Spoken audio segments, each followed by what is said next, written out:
How can you achieve and maintain business growth? Harvard Business School Executive Education is now accepting applications for a new program, Driving Profitable Growth. Taking place in Boston from October 25th through the 28th, this program focuses on business expansion and organizational growth strategies that can lead your company into the future. Learn more about this 3-day program for senior leaders by visiting hbs.me/growth. That's hbs.me/growth. Blog Talk Radio. Good morning, everyone, and welcome to the Wednesday morning edition of Sin Chat Corner. I am hosting the very beautiful, the very talented, and actually a little bit younger singer. Her name is Denise Bestman. Some of you might remember her from her Grammy commercial that she had, or I should say in the Target commercial she had during the Grammys. Some of you might remember her from the Oscars. Some of you might remember her if you checked out her new video on YouTube, which is called Hidden, actually. So today we're going to be talking about her music. We're going to be talking about her commercial work. We'll just be talking in general and hopefully get a chance to learn a few things about her. So without further ado, let's get her on the line and start talking. Good morning, Denise. Hi, hello. Hi, you called in a little bit early, I see. I'm sorry. Yeah. I didn't mean to keep you on hold. Actually, what happens is when you do these Blog Talk Radio segments, they get queued up for an exact time. So if you call in, let's say it's 10:30 and your interview is 10:30 and you call in 5 minutes early, they don't let the host actually connect you until the time the interview starts. So I'm sorry. Okay. Didn't mean to keep you holding. So good morning to you. Good morning to you.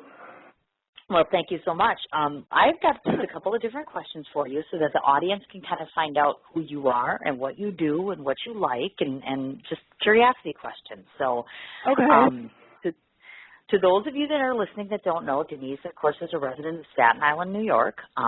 She has a that plays to your heart. And even better, I found out that both you and I are July babies, actually. You're July 11th. Yay. July 15th. Which is very cool. 7-Eleven. Yes, there you go. I read a statement about that infamous 7-Eleven. So can you explain to our audience why the significance to the number 7-Eleven? Because I thought that was kind of cute. I mean, it rhymes, so I mean, it just sounds like original. So I always put it out there to let people know that I'm 7-Eleven because it just sounds so original. So, you know. I gotcha. And I believe the 7-Eleven, what is it, 7-Eleven gas station or store or something like that? I was reading that. Something about 7-Eleven. Yeah, they serve free Slurpees every time 7-Eleven comes. So, yeah. This is interesting information to know, folks, just in case your birthday happens to be 7-Eleven. You can apparently go to the 7-Eleven and have yourself a share of whatever you want, which is really cool. Now, I understand that you have a younger brother, so maybe just tell us a little bit about him and his talents, meaning do you two both share that same creative nature or spirit, or tell us a little bit about him. Well, he's 6 years old. He's a Scorpio. His birthday is November 15th. He's really active, so he likes like karate. He's like mostly into that avatar, like cartoons typey. He likes playing drums. So we kind of share that musical level. But like his is like more like instrument type. He's not that much of a singer. So yeah. Okay. Does he happen to work with you or collaborate with you, like with some of the stuff, like for instance, the single we're going to talk about, Hidden? Have you two worked together, or does he do any writing of songs, or is it just specific? No, it's just me. Oh, okay. And that's not always a bad thing. Sometimes being a solo is a good thing, you'll come to find out. So that's kind of cool. Awesome. Yeah. Now, I want to stem back to your family's heritage a little bit because I know your mom originates from the lands of Africa. Hello? Yeah, hello. Okay. Just want to make sure I don't lose you there. Your mom stems, or your heritage stems from the lands of Africa, as I understand it. Yeah. So maybe tell some of us, if you remember, because I know you're probably very young, do you remember anything, or what can you share with us about your heritage or background in that regard? Well, I'm not really that sure of that type of area, but my mom and dad were both born and raised in Africa, but you know, they were both born and raised in Africa. My mom, she grew up on the mission, like the refugee, whatever, and she was like raised like through the phone with her mom. Like her mom would be on the phone with her to teach her to do like positive things, like to learn right from wrong. And my dad, he's the firstborn. He was like the only child at first, and he didn't have like a dad, so it was just basically him and his mom. He was like he's a mama's boy. So yeah, he kind of learned like a woman's job. Like, he knows how to cook, clean, and do all kind of stuff. So yeah, that's kind of how it is. Nice, very nice. Now, in your culture, because obviously to those of us, we live here in the United States. Now, Yeah. is music an important part of your heritage there? Yeah, very much. Okay. Instrumentation, or is it in the singing as well, or is it more of a ritual? Mostly in the singing. Okay. Okay, gotcha. And your mother? Does your mother have creative ability as well? My mother used to sing. She used to be in the choir, so yeah. Oh, nice, very nice. So this must be just a tremendous privilege, or I should say she should be so pleased or honored. Is she happy with your choice to go into music, or was she concerned about you doing this so young? She's very concerned about me doing it so young because, you know, there's a lot of people out there that would judge you, like to say, oh, she looks too old for her age, or too much makeup, lower it down, like everything is just kind of like, and she's afraid for me to like, you know, all of this is just so big, and then one second you turn around, everything just clash right back on you, so she's just afraid of that. So she's kind of like guarded when it comes to certain things, and like when I do that contains music. Okay. Of course, makes sense. Sounds like a mama, and a good mama at that. Every good mama is always concerned about their babies, of course. Okay. Now, I know it's been said that you sing on a daily basis, which I'm guessing is pretty standard for most musicians or musical artists to do. Can you describe for me what type of music that you usually sing, and have you ever written your own songs? I usually sing like pop or soul or mostly pop or soul, somewhere around there. But I don't really write my own music. I mean, I'm starting to, but I have someone that writes my music, the music for me. So okay. I've gotcha. And then the composition Hidden, or I should say the single Hidden that you put together, is that something that was written by someone for you? Yeah. Or did you know the person? Yeah. Okay. That was written by someone for me. Oh, okay. I got it. Now, in the future, do you think that your plans might include learning how to either read music or else play an instrument? I think mostly read music. Oh, okay. Because you don't know how to do that, or you have not learned that yet. Yeah, I haven't really gotten more advanced in that.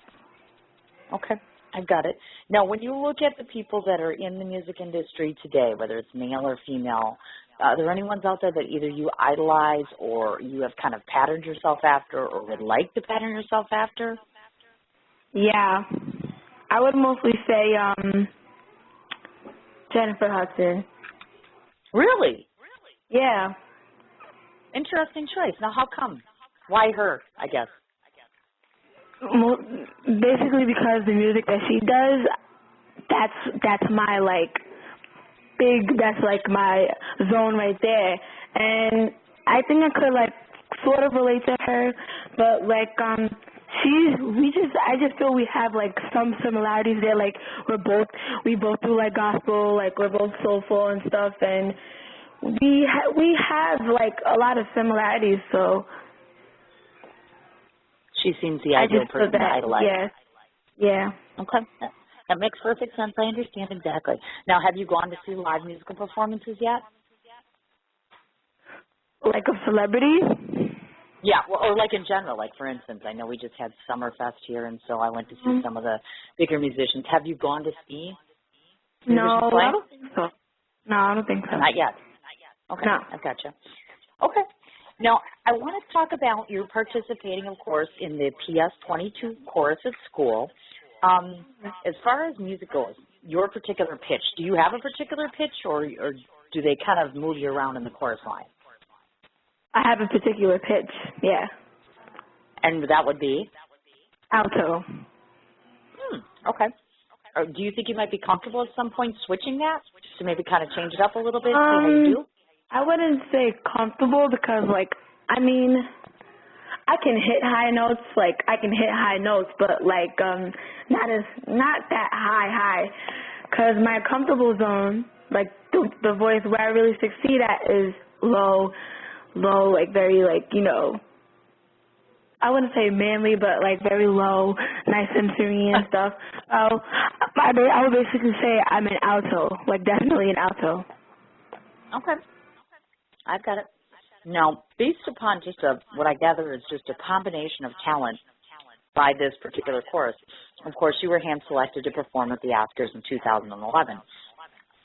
Now, I've waited my entire life to get there because I'm a writer, so I'm like, oh, my God, I'm so excited at the prospect, and here you are getting to go there at such a young age, which is so wonderful for you.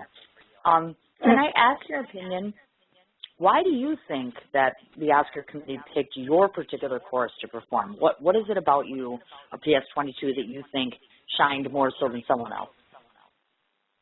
I think I wouldn't say me. I would say the chorus, because without the chorus, I wouldn't be here where I am today. Right. But I think just our passion for music, like, we are not like regular kids who just sing to sing. Like, we have a passion for music, and we do it because we love it. Not right. we do it like we feel the music. Like, if you look at us and see us sing, we feel the music. We just don't sing just for the camera. We sing because we love to sing. We don't. I think that's what they saw in us, like the passion, basically, that we had for music, and that we brought it to the Oscars, and I think we really did an excellent job. So that's why I really think that's what they saw in us. Okay. Now, my question is, because I didn't see the performance itself, now when you were at the Oscars, were you picked for one, or were you picked for more than one performance, or just one or two, or what did you perform exactly, song-wise? We performed one song, Somewhere Over the Rainbow. Okay. And how long was that? Yeah. We performed Somewhere Over the Rainbow. Yeah, it was at the end of the show. Okay. And, yeah, it was just only one song. Itself? Yeah. Okay. And the chorus itself, how many members were in it? It wasn't the chorus itself. It was the whole song, yeah. I gotcha. Okay, I got it. And what kind of experience is that? You're standing up in front of millions of people, well, not millions literally within the amphitheater, but of course it's telecast or broadcast within millions of different people and viewers and listeners. What is that feeling like? It feels amazing because not that many people get that opportunity to perform the Oscars, because the Oscars is like one of the biggest awards ever. So, definitely.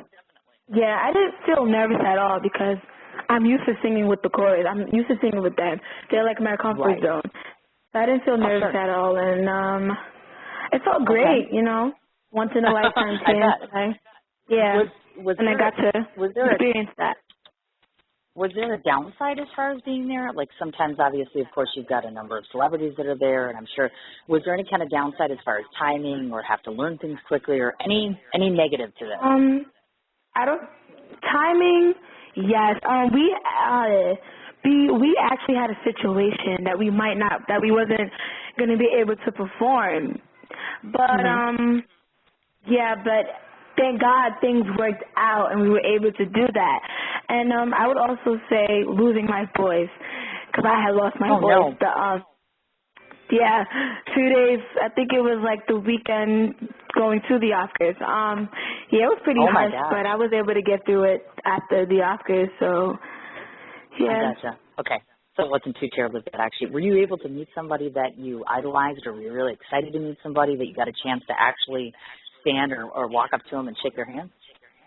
It was after the Oscars, the next day when we sang on the Oprah. When we sang on Oprah, we met Oprah. Right.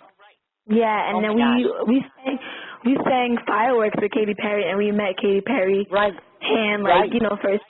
Yeah, and we got to talk to her, and she gave us some tips and advice on how to handle this music business and stuff. So.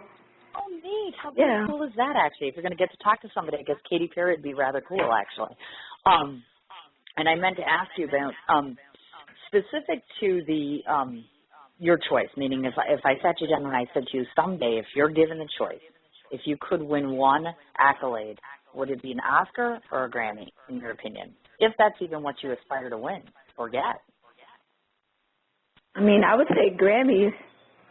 Okay. So you're definitely music relative, obviously. Yeah. Okay.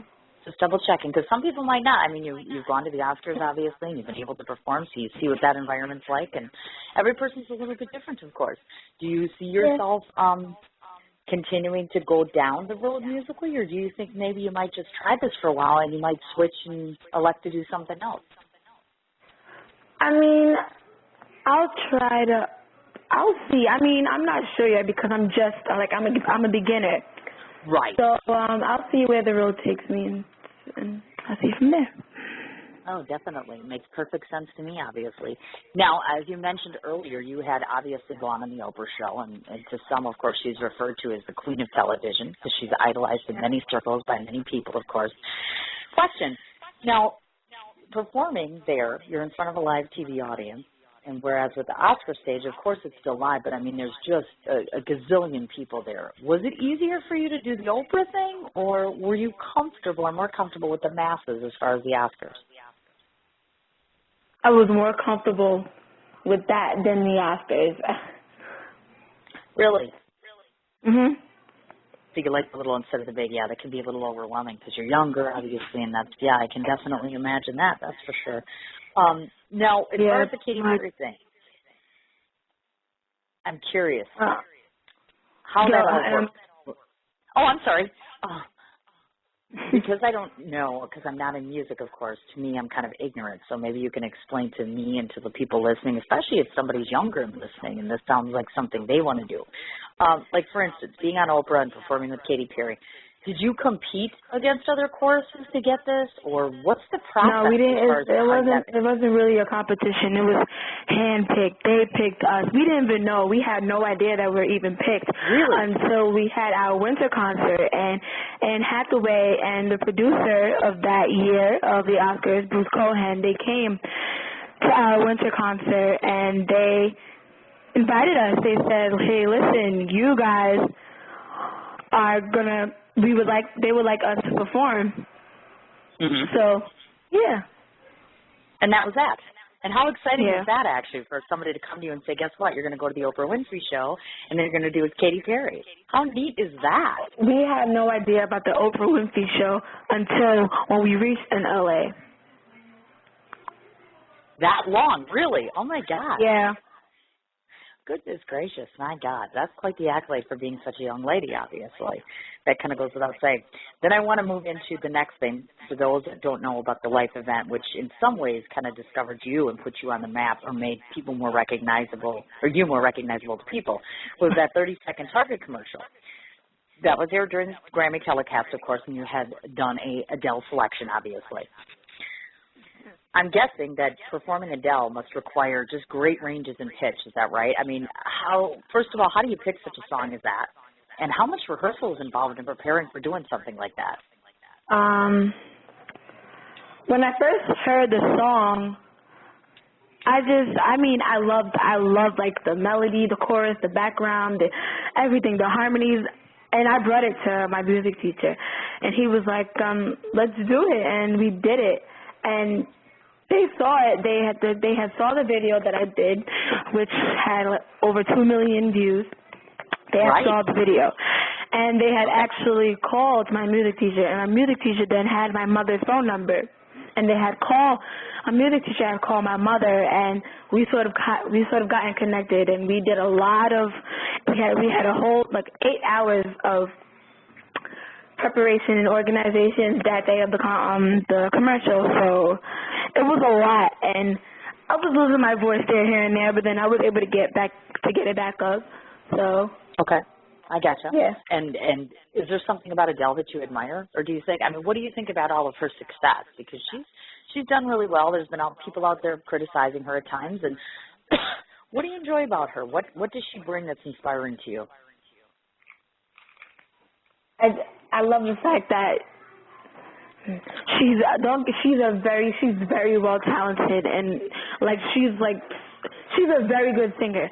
I just love the fact that she doesn't pay attention to what the media says. She just do it because she loves it. Right. You know? Yeah. I agree 100%. Those are the kinds of women that you definitely look up to for good reason, because they've got, she doesn't care about people and what they say about her personally and professionally. This is wonderful. And look at all the Grammys she's got. And she's a mommy now. So that's really impressive, of course. Now, I know, of course, obviously you've done the chorus thing, and now in your video, of course, you've done solo. Do you think once you start getting up there, is it your intention to go to college maybe, perform the college chorus? I wouldn't do college courses. I wouldn't do college courses. Nah, not really. Okay. Yeah. And have you had, outside of obviously school itself, have you had actual formal music training, like a teacher? No, it's just me. Really? And this you developed on your own? Oh my goodness gracious, you are the talent, aren't you? How impressive is that? Thank you. And that's absolutely wonderful, I'll tell you. Have you ever considered doing something else besides singing? No. This is it? Yeah, this is only this it. Is the one thing. Wow, I'm impressed. Yeah, I mean, people have called me here and there for, like, acting and stuff, but I just love to entertain people with my singing. Okay. You don't think you might want to delve into maybe a small part or whatever? Because I think about you in a commercial, and I think, well, that's kind of like acting, or a video is kind of like acting. Don't get me wrong. I'm not saying I don't like acting, but I will definitely try it. Okay. Yeah. Gotcha. It never hurts to try at least one. Try it once at least, and then see how it goes. Yeah. If it doesn't work, you can always go back to something else, of course. Now, let's talk a bit about, you met two other celebrities that I heard about, which is Beyonce and Lady Gaga. What was that experience like? Because Lady Gaga, to me, seems kind of a little out there. I didn't meet them. Really? I didn't meet them. My hand. Really? The chorus, the chorus is actually breaking up into years. I was in 2010, 2010 to 2011. The chorus I met Beyonce and Lady Gaga was 2009 to 2010. I didn't meet them. Yeah, a lot of people get Yeah. Okay, so now I feel like an ass because I did my research and I thought, oh, good, I'm going to know all these little details, and that didn't even happen to you. So never mind on that one. Okay, well, let's talk a bit about, of course, your new composition, which is also your very first, which is called Hidden, which is the name of the song. Yeah. And I've listened to it, obviously, and it definitely pulled at my heartstrings, and I'm sure will to others, certainly. It touches on your emotions. Oh, you're quite welcome. I know that, of course, there's a backstory here, and it touches on a very emotional side for you. So maybe share with the listeners how you found the courage to open your heart and produce such a powerful song. Where did all this come from, and tell them the backstory involved with this song. The backstory of Hidden. Hidden is actually about my relationship with my dad. See, like my dad was like sort of like in and out of my life. So this goes to a lot of kids, like especially girls. See, girls have like a headstrong relationship with their dad, you know, like a daddy's little girl. So this one really the relationship about me and my dad, and like whatever me and him had or was going on or whatever, like the love still stayed strong, you know. So basically that was about it. Okay, so as I understand it, he relocated, is that correct? He moved or left in 2011? Okay, I gotcha. Now, have you still maintained a relationship with him on an ongoing basis, or? Yeah, over the phone. Okay. Which must be kind of tough because that's your dad, of course, that's your parent, and that's a little more disconnected, I gather. What was your mom's impression of this single? When she heard it, she loved it. My mom said a lot of times that I'm young, so I should do like those like fast, you know, like fast summery songs and stuff like that. Yeah, because she didn't want the outsiders and the people to think of me as some depressed girl in the room just like weeping and grieving over stuff. Yeah, so she that's not the case. But yeah, I mean I really love this song, and it tells it tells like a personal piece of my life, so I'm pretty happy to share that with the world. Oh, definitely. Very nice. Do you think maybe in your opinion, has music helped you, even if it's not your own music, helped you to heal, or does it have some kind of a healing power to it, do you think? Or maybe you did have some healing within this song? It does. A lot of these music that I listen to on the radio, it just showed it sort of brings peace to what I'm feeling. Sure. Yeah, it makes me feel good, you know. So that's a good thing. That's definitely a good thing. And just for the record, so your mom knows this, and this is just another adult listening to your music, I was very impressed. I have to say that you don't sound like a depressed girl. You have a very nice, concise sound to you. You do. You really are resonating your feelings about this in a way that's not mopey or sad. You really are just trying to project that this is where your love's being kept, and there's nothing wrong with that, actually. It's a very, very good thing. Now, for most of my guests, I usually try to ask this curiosity question because people that follow musicians always want to know these sorts of things. So tell us, you know, outside of school, obviously, because you're younger, that's what your job is. What are your personal hobbies? What do you enjoy doing? What about downtime? And what do you do? What's your life like? I like having fun. Like I love going to parties and stuff and hanging out with my friends. Like I'm just like a relaxed person. Like I hate doing like work. Like I'm just like a laid back person. Like I like to process things. I like to process things. I don't really like to do everything like, you know, like on point, you know, so I'm just like laid back, and whatever comes my way, I, you know, challenge it. So, yeah. Okay. I've gotcha. And then as far as being in school, what are your peers thinking? I mean, what are their impressions? Because you're obviously a younger girl in school and stuff. Are you well accepted? Are you finding that sometimes other people have problems with your newfound popularity? I have experienced some people, some of my friends actually, to rub me off as the wrong way. Like that when that commercial happened, like they thought as if I don't know, because when I tell a lot of people tell me that it's jealousy, but I mean I don't really like to think of that. So I sort of thought that they thought that I took the fame to my head, and you know I didn't want to talk to anybody this and that, but that was really not the case. See, like when certain people ask me about my commercials and stuff, I push it away. When people ask me do I still sing, I you know, just shove the question away. Yeah, see, I'm not that much conceited, so I don't really try to bring up my singing topic. I don't bring up my singing topic in conversations because I don't want people to think that all I want is everything to be about me. So, Sure. That makes perfect sense, obviously. Yeah, because sometimes people can be, I know, I've got a daughter who's 18, sometimes she gets picked on a lot if she's popular or, you know, things like that. So I was just curious if your peers or people your age are accepting of you and they encourage what you're doing. Or proud of you, for that matter, really. Yeah. Gotcha. Now, I wanted to cover one more thing because this is important. Well, actually, two more things. So I guess I'm afraid to ask the question because your mom might hear this interview, but because you're a younger girl and all, have the boys started to notice you as a person, not necessarily a singer, but have you found yourself a little young gentleman who might be sending you nice cards or saying nice things to you? No, I don't really pay attention to that, you know. That's a good thing. I mean, I'm just like in the middle. Like I never really had that. But I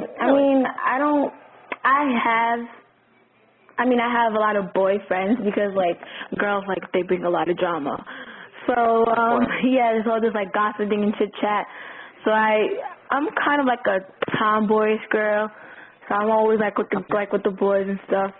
But sure. Nothing wrong with that, actually. And the longer that you wait, the better, let me tell you. I tell my daughter that every day. She could just wait until she's like 50 to get married, and I'd be happy. That would definitely work really well for Mom. It's hard for girls to date, definitely. But you sound like you're definitely on the right track, and you're focused on doing what you enjoy doing. Just out of curiosity, are they still calling you Denise Star? Or is that just the label you got? No, they just call me Star. That's a good thing, actually. Anytime somebody's calling you a star, dear, you should take that, because that means good things are ahead for you, of course, which I'm certain that they are. I want to run this past you and just let everybody know you have an actual Facebook page, which is your name, which is Denise Bestman, and that's spelled Bestman. Your music is found on YouTube. You have a Twitter handle, which I've now followed you, which is at Denise Bestman, and that's all one word. And your website is www.denisebestman.com. So this way, these are all the ways where everybody can reach you. Now, before I forget, this is the last thing I want to do before we'll let you go, because this half hour just came and went really, really fast. At the end of my show, I usually always try to give my guests what I call my 30-second rendition of them, meaning I'd like to tell you my thoughts about you. So if you just give me 30 seconds, I'll let you know, and then this way we can let you off the line and start your day, actually. Okay. I found in just watching your music video and listening to your music and doing research about you and learning some things about you, I've come to discover this woman who I just met today, who's not quite a woman but more a young lady, to be very pleasant, to be very polite, to be very, very just intelligent in terms of you know what you want. You're very, very passionate about participating in the chorus and making music that's emotionally important to you. You have a message that you send out to the public at such a young age, which is important, because some of us, like me, who are 44, are still trying to do that to her crowd, actually. So you have a purpose. You have a nice family backdrop, which works well for you. And I see very many pleasant things happening for you in the future. I see you becoming a much bigger star than you are already, and people knowing you by your name, or even if your name changes. And I would love to follow you in that journey. So anytime you'd like to come back to the show, please feel free to do so. Okay. Wonderful. Thank you. That's great. Well, I wish you continued success. I will certainly pass the word along about the song Hidden, and I look forward to talking to you in the future again. Thank you. All right, dear. You have a great day. All right, you too. Thank you. Bye-bye. Bye. All right, folks, that was the singer Denise Bestman. Amazing and incredible, isn't it, for being 13 years of age, actually. Again, to reiterate, she has a Facebook page, and that is with her name, Denise, and the last name is Bestman, B-A-S-T-M-A-N. She is on Twitter, and the handle is at Denise Bestman. Her music can be found on YouTube, and she also has a website, which is www. And this is all one word, DeniseBestman.com. So please be sure to go ahead and check her out there. Just an amazing talent, actually. Go onto YouTube and check out Hidden. It's about a 3-minute song or so. But as I said, it just speaks to the heart, and it speaks about her relationship with her father in such a way that is just so very, very moving. And I find that to be just inspiring. A lot of times that's one of the reasons I love having my musicians on the show so much, is because they resonate all of this. I can't even begin to describe the depth and the passion which comes through their music and through their lyrics, and I just find them to be so incredibly impressive. I do not want to make light of this. I want to make sure to always acknowledge the publicist, Bridget O'Brien, my dear friend, my dear, dear friend. She is the best in the business. She's always bringing me some of the best people in the entire world to go ahead and to interview, and for that I am eternally grateful. I'm just so very lucky. Just to let everybody know before I get off the line here, tomorrow night's show on Sin's Chat Corner will be at tomorrow Thursday, if I could talk, that's 6 o'clock Central Standard Time. And that's Kaylin, and that's K-A-L-Y-N, and the last name is spelled Braun, B-R-A-U-N, and that's 6 o'clock Central Standard Time tomorrow on the show. I look forward to talking to all of you then. You have yourselves a great day, and stay out of the rain puddles. What you doing? Ran out of space on my phone, so I'm deleting some stuff. By singing dog. By goal. I pronounce you. By wedding ceremony. Stop. At Metro PCS, you get 2 free phones with twice as much memory. Really? Don't say bye to your memories. Switch to Metro PCS and get 2 free LG K20 Plus phones with 32 gigs when you switch 2 lines. Metro PCS. Wireless. Figured out. Coverage not available in some areas. Sales tax not included in phone price. Excludes numbers on the T-Mobile network. See store for details and terms and conditions. What you doing? Ran out of space on my phone, so I'm deleting some stuff. By singing dog. Bye, goal. I pronounce you. Bye, wedding ceremony. Stop. At Metro PCS, you get 2 free phones with twice as much memory. Really? Don't say bye to your memories. Switch to Metro PCS and get 2 free LG K20 Plus phones with 32 gigs when you switch 2 lines. Metro PCS. Wireless. Figured out. Coverage not available in some areas. Sales tax not included in phone price. Excludes numbers on the T-Mobile network. See store for details and terms and conditions.